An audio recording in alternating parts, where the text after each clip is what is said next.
بنت المجانين مجنونه؟ هو انت لسه شفت جنان؟ استهدي بالله استهدي بالله، انا اخرتي في الاخر مش هتبقى على ايد مراتي وبإزاز. انت قلت لي انها نكديه بس ما قلتش انها مجنونه. مجنونه يا بنتي، الكلام ده راح موت. مين اللي راهن ان جيجي هتجيبها لمسه اكتاف؟ يا لهوي يا لهوي جايه؟ يا بنت انا شاكك اني مش متاكد، جايبه الحاجه دي كلها بس 500 جنيه على ان جيجي اللي هتكسب، لان الخير لازم ينتصر في الكباريه. على نص فلوس عاطف. شو اللي هتكسب خبره ولياقتها البدنيه عاليه. يا جيجي ما عنديش حريم تخش كباريه. نعم يا حلتم. خلاص انت كمان يا روح امك، لا قسما عظما اسيبها عليك. انا والله عملت اللي عليا وحاولت امنعها.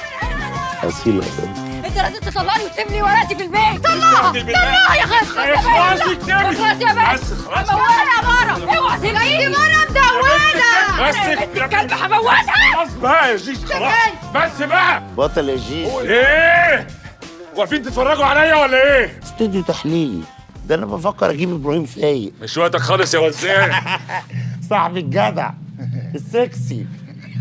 اسمعي يا بت، انت نمرتك باظت تحت، الروسيلي هنا على رواقه. خدي نفسك كده.